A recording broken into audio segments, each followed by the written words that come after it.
और नाना उग्रसेन बंद थे।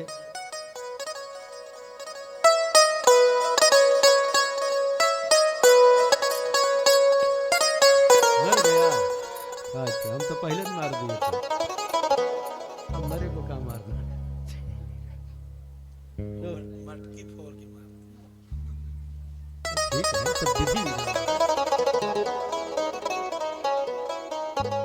जाते हैं, माता पिता को कारागार से मुक्त करते हैं, प्रणाम करते हैं और प्रार्थना करते हैं भगवान की, यदि पुत्र में सामर्थ्य है और सामर्थ्य रहते हुए अपने माता पिता की सेवा नहीं करता है, शुश्रूषा नहीं करता है, आज्ञा का पालन नहीं करता है, तो मरने के बाद उसको अपने ही शरीर का मांस भक्षण करना पड़ता है।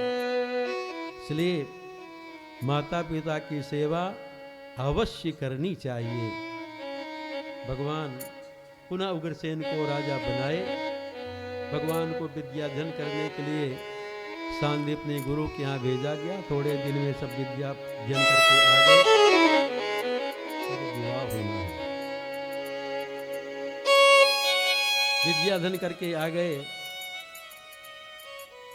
भगवान का मन लगता, जब वृंदावन की याद आती है तो दुखी हो जाते हैं। उनके सखा उद्धव जी थे, उद्धव जी को भगवान भेजते हैं। चाह रहे थे हमको कह दे भगवान वहाँ उपदेश करने के लिए, लेकिन जब उद्धव जी आए, जो जिनको देवगुरु बृहस्पति जी से ज्ञान प्राप्त है, ऐसे महाज्ञान ज्ञानी उद्धव जी का सारा ज्ञान गोपियों के प्रेम में बह गया। उद्धव जी प्रेमी हो गए। उद्धव ऐसे महाज्ञानी ब्रह्मा जी से प्रार्थना करते हैं, भो ब्रह्मा मैं पुनर्जन्म लेना चाहता हूँ। ब्रह्मा जी कहते हैं, उद्धव अभी आप क्षत्रिय हो, क्या ब्राह्मण बनना चाहते हो? उद्धव जी कहते, ब्रह्मा जी मैं ब्राह्मण नहीं बनना चाहता, मैं मनुष्य नहीं बनना चाहता, पशु पक्षी भी नहीं बनना चाहता। हे ब्रह्मा, मैं तो श्रीधाम वृंदावन में वृक्ष बनना चाहता हूँ। छोटे छोटे वृक्ष, गुल्म, लता, झाड़ी बनना चाहता हूँ। क्यों? जब मैं श्रीधाम वृंदावन में छोटे छोटे गुल्म, लता, झाड़ी बन जाऊंगा, ये गोपियाँ अब भगवान के प्रेम में मतवाली होकर के चलेंगी, इनके चरणों से धूली उड़ेगी, मेरे सिर में पड़ेगी तो मैं पवित्र हो जाऊंगा। आशा महो चरण रे नुजुषाम हंस्याम वृंदावने किमपि गुल्मलतौषधीनां यादुस्त्यजं स्वजनमार्य पथं च हित्वा व्योजुर्मुकुन्द पदवीं श्रुतिभिर्विदिज्ञाम्। उद्धव जी आते हैं, अब वो ही प्रेमी हो गए। कंस की पत्नी जरासंध की बेटी थी, आई जरासंध के पास। जरासंध ही सुचिन सेना लेकर के मथुरा पर चढ़ाई किया। भगवान श्री कृष्ण बलराम 17 बार तो जरासंध को पराजित करके छोड़ दिए, सेना को मार देते थे।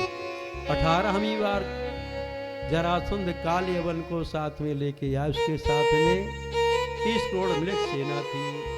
मथुरा नगरी को घेर ली। भगवान दाऊ दादा से कहते हैं, कालेवन को ऐसे युद्ध में नहीं जीता जा सकता। भगवान विश्वकर्मा को बुलाए, आज्ञा दिए कि आप समुद्र के बीच में भवन बन तैयार कर दो, और जितने यहाँ मथुरा वासी अपने भवन में सोए हैं सबको उठा करके वहाँ भवन में सुला दो। योग माया सबको उठा करके सुला दी। भगवान श्री कृष्ण मथुरा के भवन के दरवाजे के बाहर निकले, कालेवन पीछा किया। भगवान दौड़ रहे हैं, वो पीछे पीछे पीछा किया है। एक पर्वत की कंदरा में पहुँचे, वहाँ एक सोए हुए था, पीताम्बर उनको उड़ा दिए, भगवान अंधेरे में छिप गए। कालेवन वहाँ पहुँचा, विचार करता कितना भगोड़ा है। वहाँ से दौड़ता दौड़ता आया, यहाँ पीताम्बर उड़ के सो गया। यही जानता है कालियवन की कन्हैया पीला पीला वस्त्र पहनता, पीताम्बर ओढ़ता पहनता है। तो ये ओढ़ करके सो गया। बड़े जोर से चरण का प्रहार किया, लात मारा। जो सोए थे जगे, और जहां आंख खोले दृष्टि पड़ते ही कालेवन भस्म हो गया। और भगवान श्री कृष्ण उनके सामने आ गए। श्री परीक्षित जी सुखदेव भगवान से प्रार्थना करते थे, कौन सोया था जिनके दृष्टिपात से कालेवन भस्म हो गया। श्री सुखदेव भगवान कहते हैं, सूर्यवंश के राजा श्री राम जी के पूर्वज महाराज मुचकुंद जी सोए थे। देवताओं की सहायता के देवता विजयी हुए। मुचकुंद जी देवताओं से प्रार्थना की कि हम थक गए युद्ध करते करते, हम सोना चाहते हैं, हमको कोई जगावे नहीं, यदि हमारी निद्रा कोई भंग करता, मैं आँख खोलूं तो भस्म हो जाए। कालेवन भस्म हो गया।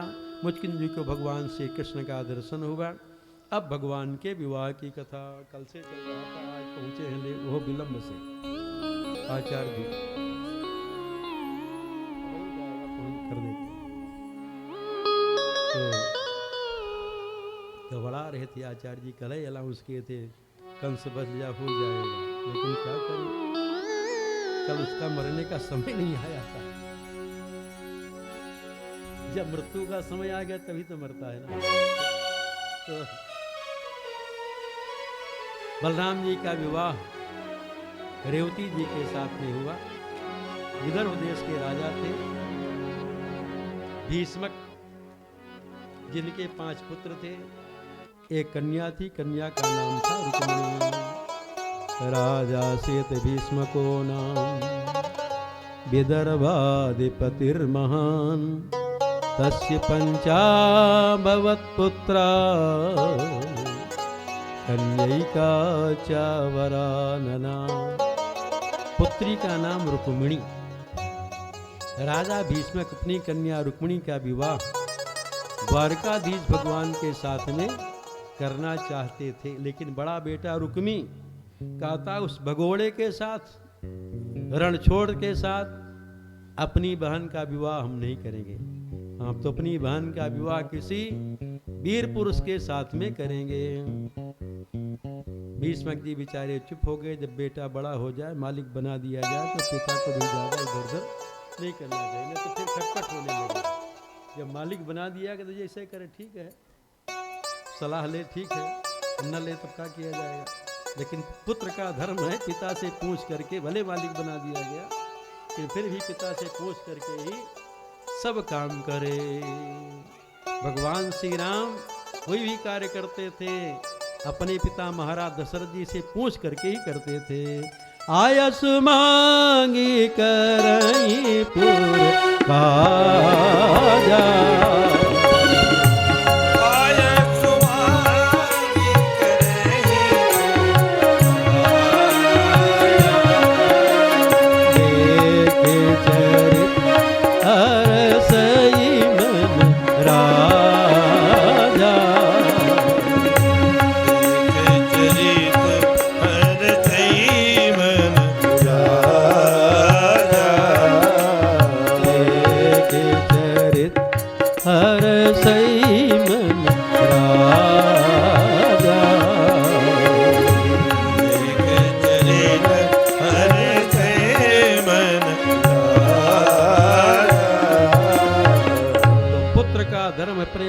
पिता से पूछ करके कोई काम करता है, उससे माता पिता प्रसन्न होते हैं और उनका आशीर्वाद मिलता। मनमानी करने लगने से माता पिता ही प्रसन्न नहीं होते कि हमको कुछ नहीं किया, मनमानी करने लगा तो उनका आशीर्वाद नहीं मिलेगा।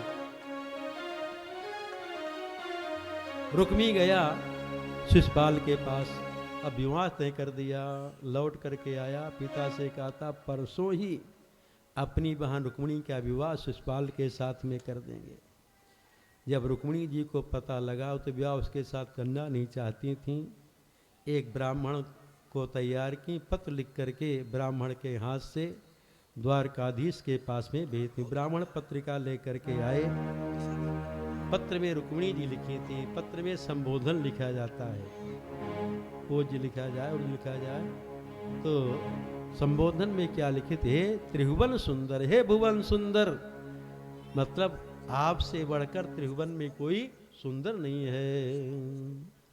श्रुत्वा गुणान भुवन सुंदर शृण्वतां ते, निर्विश्य कर्ण विवरैर्हरतोऽङ्गतापम् रूपं दृशां दृशिमतामखिलार्थलाभं कृत्यता विशति चित्रमपत्रपं मे। हे भुवन सुंदर, आपका सुंदर स्वरूप, सुंदर शील गुण जब कान के रास्ते से मेरे हृदय में पहुंचा, अंदर का जितना भी पाप ताप है सारा पाप ताप नष्ट हो गया। अब मेरा मन आप में आसक्त हो गया। आप सोचें कि मैं आपसे कम हूं, तो मैं आपसे कम नहीं। एक कुलवती कन्या अपने योग्य पति के साथ ही विवाह करना चाहती है। जैसे सिंह की बलि को सियार नहीं प्राप्त कर सकता, उसी प्रकार हमको शिशुपाल प्राप्त नहीं कर सकता। मैं आपकी थी, आपकी हूं, अब आपकी ही रहूंगी। शिशुपाल हमको नहीं प्राप्त कर सकता। उपाय भी लिख दी थी। आप सोचे कैसे प्राप्त कर पाऊंगा, तो विवाह के पहले कन्या पार्वती जी का पूजन करने के लिए जाती है। तो मैं जब पार्वती जी का पूजन करने जाऊं, आप वहां से मेरा हरण कर सकर, मैं आपको नहीं प्राप्त कर पाई। मैं शिशुपाल के साथ विवाह नहीं करूंगी। मैं कठोर व्रत करके अपने प्राण का त्याग कर दूंगी। भले हमको अनेक पड़े, मैं वरण करूंगी तो आपकी ही करूंगी, अन्यथा कुमारी रह जाऊंगी। भगवान पत्र को पढ़ते हैं और सारथी को आज्ञा दिए रथ तैयार करो। ब्राह्मण को भी साथ में बैठा करके विदर्भ देश की ओर चल पड़ते हैं। बलराम जी को पता लगा कन्हैया चला गया आज अकेले विदर्भ देश। वहाँ कन्हैया के बड़े बड़े शत्रु राजा हैं, कहीं मेरे कन्हैया कुछ हो न जाए। तुरंत सेना लिए बलराम जी, और जब तक कन्हैया वहाँ पहुँचे तब तक पीछे से बलराम जी ही पहुँच गए। कन्हैया देखे दाऊ दादा आ गए, प्रणाम करते बलराम जी को। बलराम जी का कन्हैया तुम अकेले चले आए, हमारे यहाँ बड़े बड़े शत्रु आए हैं रुक्मिणी के स्वयंवर में विवाह में। कन्हैया कहते दाऊ दादा क्या बताऊं, विवाह वाली बात थी ना, इसलिए संकोच हो गया, मैं बता नहीं पाया। कीड़ा नाक मुंह में घुस रहे हैं आज। कोई बात, लेकिन कथा कहेंगे। घुस जाए तब न घुसे तब, लेकिन भगवान ऐसा सुरक्षा किए हुए हैं। नाक में भी बाल उलझे, इससे कीड़ा उड़ा न जाता है, नहीं तो चले जाए महाराज, आफत हो जाए। आंखों में भगवान बना दिए हैं पलक, देवताओं के पलक नहीं होती, इसलिए उनके धूल भर जाए। देवताओं को पलक नहीं होती, हमसे भगवान पलक बना दिए। देवता जमीन में रहवे नहीं करते, उनको जरूरत ही नहीं पलक की, धूल बढ़े कुछ बढ़े।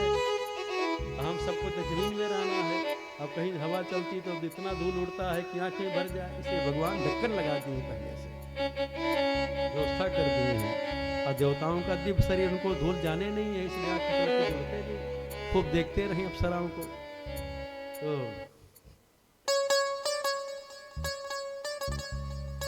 कन्हैया कहते विवाह वाली बात थी, मैं संकोच में हो गया, नहीं बता पाया। भगवान श्री कृष्ण बलराम विदर्भ के देश की गलियों में घूमते हैं। राजा भीष्म को जब पता लगा वो स्वागत करते हैं। जितने विदर्भ देशवासी हैं जब भगवान श्री कृष्ण बलराम का दर्शन करते हैं प्रसन्न होते हैं। अब प्रसन्न होकर के मानो उनके जो आँख है, नेत्र है, वो प्याले हैं। अब भगवान की जो छवि है वो अमृत है। मानो नेत्र रूपी प्याले में भगवान श्री कृष्ण की अमृतमय छवि को भर करके पी रहे हैं। आगत्य नेत्रांजल भी अपुस्तन मुख पंकजं, और दर्शन करके प्रसन्न होते विचार करते हैं, यदि भगवान श्री कृष्ण का विवाह रुक्मिणी जी के साथ में हो जाए, कितना सुंदर जोड़ा है। किसी ने कहा कि दुल्हा राजा तो पहले हैं जनवासे में आ गए हैं बारात लेकर के, और उनकी वैवाहिक विधि हो रही है, ये तो विवाह का दर्शन करने के लिए आए हैं। जब शिषपाल को उधर पता लगा कि द्वारकाधीश आ गया तो रोने लगा महाराज कि वो आ गया, गड़बड़ हो सकता है, हमारी होने वाली दुल्हन जो है उसका हरण कर सकता है। रोने लगा। जरासंध समझाता, अरे क्यों रो रहे हो? अरे हम सब केवल बारात में खाने के लिए नहीं आए हैं, यदि ऐसा होगा तो हम लोग युद्ध भी करेंगे, नहीं ले जाने देंगे। भगवान श्री कृष्ण जितने विदर्भ देशवासी हैं अपना सारा पुण्य भगवान श्री कृष्ण को दे रहे हैं। यदि हमारे जीवन में कुछ पुण्य है, देवताओं का पूजन किए हैं, पितरों का पूजन किए हैं, भगवान का पूजन किए हैं, और भी जितना सुकृत किए हैं, सारा पुण्य मैं भगवान श्री कृष्ण को दे रहा हूँ। उस पुण्य के प्रभाव से इनका विवाह श्री रुक्मिणी जी के साथ में हो जाए। किंचित सुचरितम यन्नस तेन तुष्टते लोककृत अगृहणातु वैदर्याम पाणी मच्युत।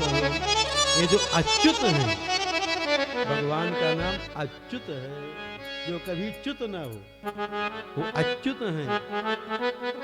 ऐसे अच्युत जो हैं वैदर्भी रुक्मिणी का पाणी ग्रहण कर लें। इसी प्रकार जनकपुरवासी अपना सारा पुण्य श्री राम को दे रहे हैं कि राम उस पुण्य के प्रभाव से धनुष को तोड़ लें, इनका विवाह श्री जानकी जी के साथ में हो जाए। बंदी पितर सुर सुकृत संभारे,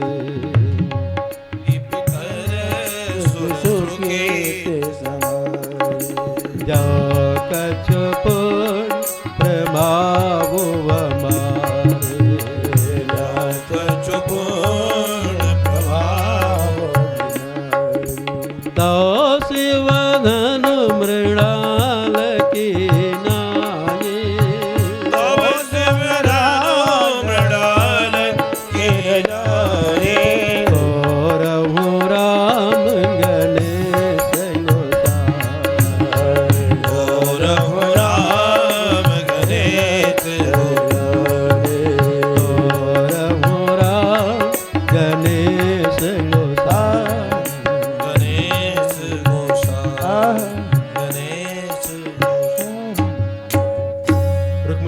पता चल गया था।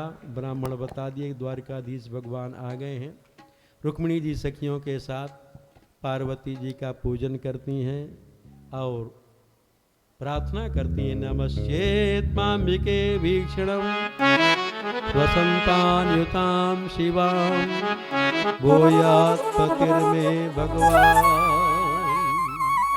कृष्णस्तदनुमोदताम।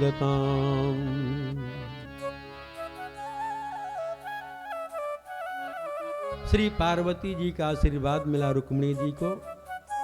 सखियों के साथ पूजन करके जब निकलती हैं और रुक्मिणी को जब पता लगा तो सेना लगा दिया था। शिषपाल रोने लगा था। रुक्मिणी कह दिया, देखो मैं सेना लगा दिया हूँ, कोई पुरुष मेरी बहन के पास पहुँच ही नहीं पाएगा। तो रुक्मिणी जी जब निकली, अब देख रही हैं द्वारकाधीश भगवान कहाँ हैं। आ तो गए, इन कहाँ हैं।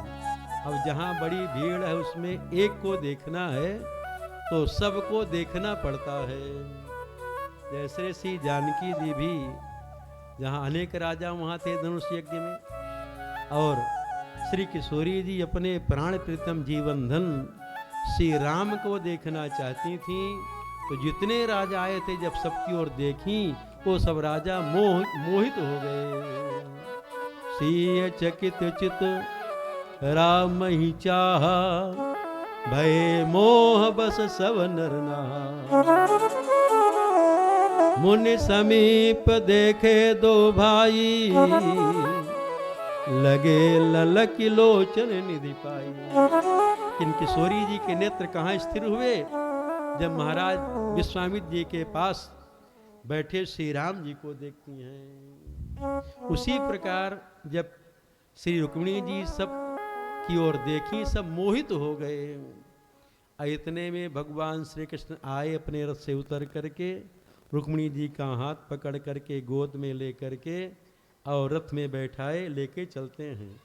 यहाँ भगवान श्री कृष्ण चोर जैसे नहीं हरण के लेके करके लेके जा रहे हैं। जितने भी श्री सुखदेव भगवान कहते हैं, वर्णन करते हैं, जितने शत्रु राजा हैं सबका मान वर्धन करके सबको देखते, सबके देखते देखते रुक्मिणी जी को लेके जा रहे हैं। कौन लेके जा रहा है? माधव लेके जा रहे हैं। रुक्मिणी जी माँ हैं, लक्ष्मी स्वरूपा हैं, माँ हैं। और माँ जब हैं सबकी तो उनका धव मने स्वामी, धव मने स्वामी, इसलिए सधवा और विधवा, पति है तो सधवा नारी है, और धव नहीं है ना, कहते विधवा है। तो माधव लेके गए, माधव भगवान लेके गए, क्योंकि वही उनके स्वामी हैं। तामराज कन्याम रथमारुरुक्षति जार कृष्णो दुष्टाम समीक्षताम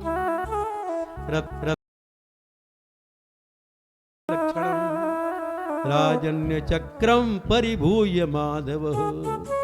सभी राजाओं को पराजित करके माधव लेके जा रहे हैं।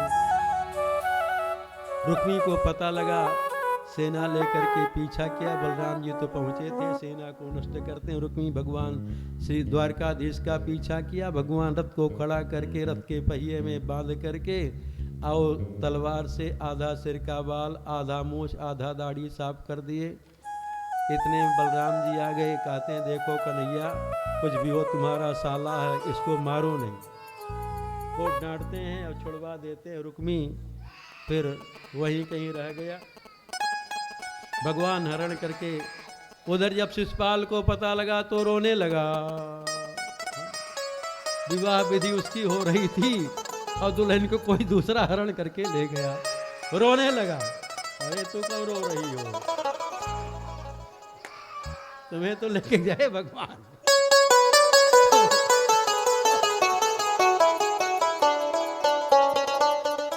जरासंध समझाता है, कह रहे क्यों रो रहे हो, जिसके भुजाओं में ताकत था, दम था, लेके गया। अरे देखो, हमको 17 बार वो हराया द्वारकाधीश, हमको 17 बार पराजित किया, लेकिन 18ही बार हम उसको वहां से भगा दिए कि नहीं। तो इसे तुम क्यों रो रहे हो। भगवान लाते हैं फिर सब द्वारकापुरी में, और यहाँ सबको बुला करके वैदिक विधि से रुक्मिणी भगवान श्री कृष्ण का विवाह होता है। रुक्मिणी कृष्ण भगवान की जय। श्री रुक्मिणी कृष्ण भगवान की जय। सब वैदिक विधि से गा करके सखियां विवाह की विधि मनाती हैं। मन में रचाई रे कृष्ण नाम की, मैंने मेहंदी रचाई रे कृष्ण नाम की, मैंने मेहंदी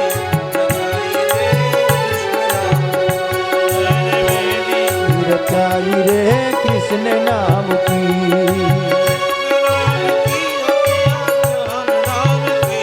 ओ कृष्ण नाम की रे गोविंद नाम की,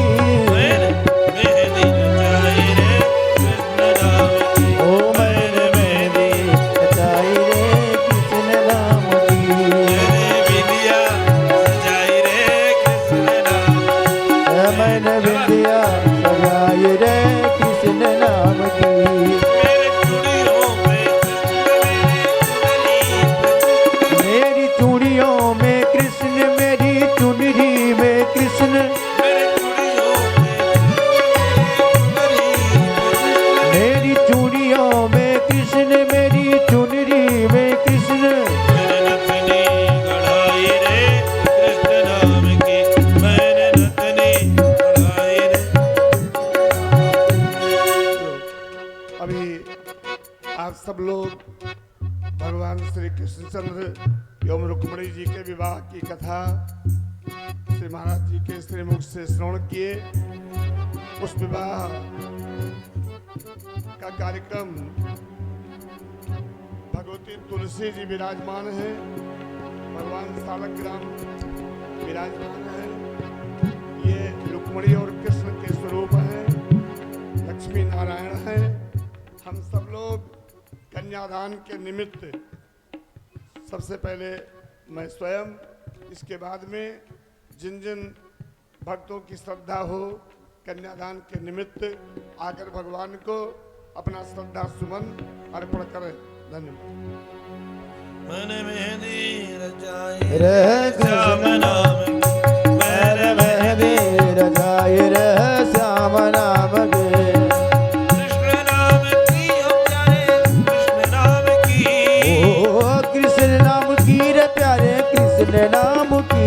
मैंने बिंदिया सजाई रे कृष्ण नाम, मैंने बिंदिया सजाई रे कृष्ण नाम।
छाया है कृष्ण मेरे अंग अंग में।